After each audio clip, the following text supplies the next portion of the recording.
സമാധാന കരാറിൽ നിന്ന് പിന്മാറി അമേരിക്ക. പശ്ചിമേഷ്യയിൽ വീണ്ടും സംഘർഷം.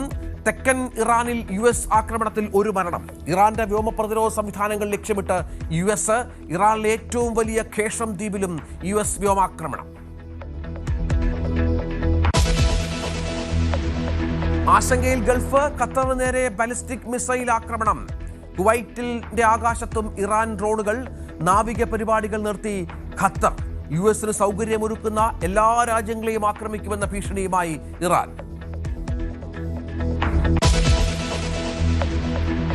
അയത്തുള്ള അലി ഖമേനിയുടെ സ്മരണാഞ്ജലി ചടങ്ങിൽ മൊജ്തബ ഖമനേയി പങ്കെടുത്തേക്കുമെന്ന് റിപ്പോർട്ടുകൾ.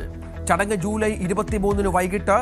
മൊജ്തബ അയത്തുള്ള ഖമേനിയുടെ മരണശേഷം പൊതുവേദികളിൽ പ്രത്യക്ഷപ്പെടാത്ത നേതാവ്.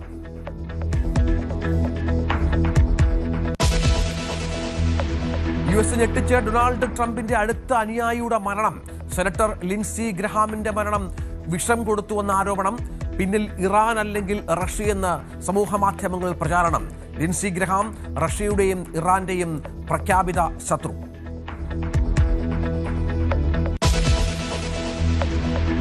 ആധുനിക ഖത്തറിന്റെ ശില്പി ഷെയ്ഖ് ഹമദിന് അന്ത്യാഞ്ജലി അർപ്പിച്ച് ലോകം. ഇന്ത്യയിൽ ഇന്ന് ഔദ്യോഗിക ദുഃഖാചരണം. ദോഹയിൽ അന്തിമോപചാരം അർപ്പിച്ച ആയിരങ്ങൾ. അറബ് ലോകത്തിൽ നഷ്ടമായത് നയതന്ത്ര രംഗത്തും പുരോഗതിയിലും ഖത്തറിന് പുതിയ ദിശാബോധം പകർന്ന നേതാവിന്. 2031 വിജയിക്ക് തുടർഭരണം കിട്ടില്ലെന്ന് അണ്ണാമലൈ. ജൻസി വോട്ടർമാർ മാറി ചിന്തിക്കുമെന്നും അണ്ണാമലൈ. വി ദ ലീഡേഴ്സ് എന്ന പ്രസ്ഥാനം വൈകാതെ ഒരു രാഷ്ട്രീയ പാർട്ടിയായി മാറുമെന്നും വിശദീകരണം.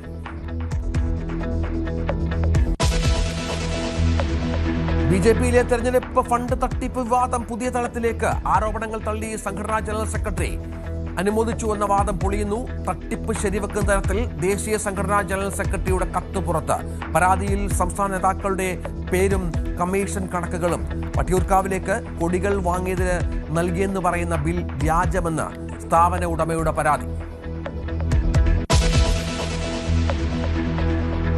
ഇറച്ചിക്കോഴി വില 200 അടുക്കുന്നു. കിലോയ്ക്ക് 186 രൂപയായി. ഓണം എത്തുമ്പോഴേക്കും റെക്കോർഡ് വിലയിലേക്ക് എത്തുമെന്ന് വ്യാപാരികൾ. കാരണമായത് കോഴിത്തീറ്റ വില കൂടിയത്. ബീഫിന്റെ വില വർധനയും ട്രോളിംഗ് നിരോധനവും മൂലം ചിക്കൻ ആവശ്യക്കാരേറി.